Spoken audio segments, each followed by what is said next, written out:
Now, let's revisit the movie that cost David Naughton his job with Dr. Pepper. I'm part of an original crowd, and if you look around these days, there seems to be a Dr. Pepper craze. The movie that snagged Rick Baker the first Oscar for Best Makeup.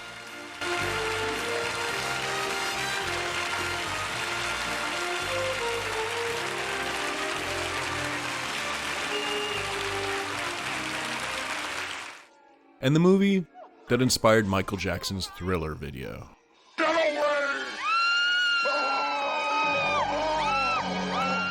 The third werewolf movie of 1981 and the most successful of the four. It made $64 million back in 1981. Translated into 2024 money, that's just over $200 million. John Landis wrote the first draft of Werewolf in London in 1969, when he was just 19. He says he got the idea while working on Kelly's Heroes in Yugoslavia as a gopher. He witnessed a gypsy funeral where the person was being buried feet first while wrapped in garlic. He sat on the script for over a decade, but once he developed some Hollywood street cred with movies like Animal House, Kentucky Fried Movie, and The Blues Brothers, he was able to secure the financing, and as they say, the rest is history. The premise is remarkably simple. A couple of travelers are attacked by a werewolf. One dies, and the second spends the next month recovering, only to turn into a werewolf himself on the next full moon, and ultimately is killed as well.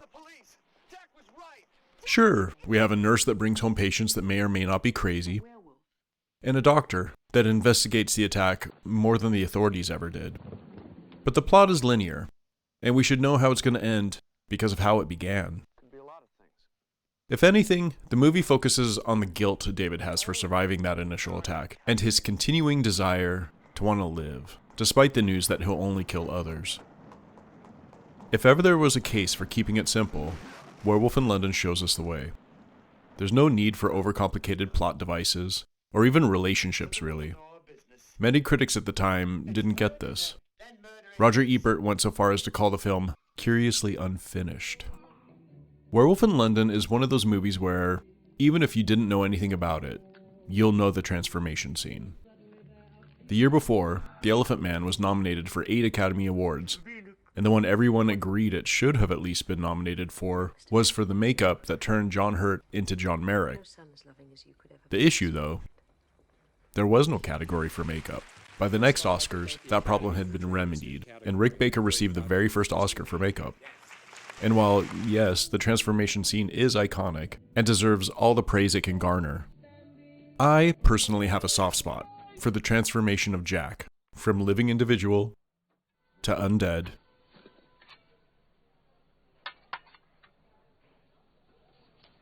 Can I have a piece of toast? And then the various levels of decay he presents us with as the film progresses. It's so good. Rick Baker would also have a cameo in the film as a Nazi werewolf that cuts David's throat during a dream sequence, but more on that sequence in a moment. One of the things I wish other werewolf movies would accept into the book of werewolf lore is the idea that the victims haunt the werewolf. One of the running tropes of werewolf movies is that the subject can never remember what happened while they were transformed. It's a brilliant trick to have the victims show themselves to the werewolf, presented in the condition the werewolf left them. You must die, David Kessler. It also helps that one of the main themes running through this movie is survivor's guilt. The trip was his idea, and he struggles with the notion that his friend is dead, while he himself lives. During the attack, David runs away. He runs a good distance before turning back around. All the while, he can hear his friend being attacked. This tears him apart. You begin to wonder if Jack really is only in his head, and that Jack's requests for David to kill himself are manifestations of his guilt. His feelings of suicide, that he should have died as well that night on the moors. What are you doing here? I wanted to see you. Hi, David! Put that down. But the survivor's guilt goes deeper. We're presented with an innocuous scene early in the film that's played up for humor more than anything else, that sets David apart again. He's American, you know. Dr. Hershey's going to fetch round one of them embassy fellas to see him. Chart says he's from New York. Oh, I think he's a Jew. What makes you say that? I've had a look. Not only is he a stranger in a strange land, but he's also being singled out yet again. And then later, we're witness to a dream sequence where Nazis burst through the windows and doors of David and his family's house, a menorah in the background. The survivor's guilt that many felt after the Holocaust is profound in that dream sequence. As a kid watching this, all these things went over my head. I knew Nazis were bad, and werewolves were bad, so I didn't really question the dream sequence or analyze it in any way. Now that I'm old as dirt, the context is devastating. As I said, it comes off as a simplistic tale, but underneath everything are layers. Layers of generational trauma, of guilt, and you can make the case that there's a story here about small towns versus cities, and the fears we have about both. Every time I watch Werewolf in London, I find something else to think about. Also, shout out for being the second werewolf film of 1981 for having a pivotal scene in an adult theater. Another thing that makes this movie work so well, in my opinion, is that it has a remarkably small cast. David and Jack are two backpackers. David, played by David Naughton, he of the previously mentioned Dr. Pepper commercials, as well as the hit song and canceled television show Makin' It. And Jack, played by Griffin Dunn. He'd been in a few things before this, but Werewolf would be his breakout moment. He's been in many things since, but I'll probably never be able to give a shout out to this movie again, so I'll mention one of my guilty pleasures. Who's That Girl? A bad movie that's so bad it's good. You can at me about it all you want, but I stand by my words. Seriously, don't at me. Allow people to have their guilty pleasures. The studio originally wanted the two friends to be played by Dan Aykroyd and John Belushi, but Landis wanted to go with two lesser-known actors.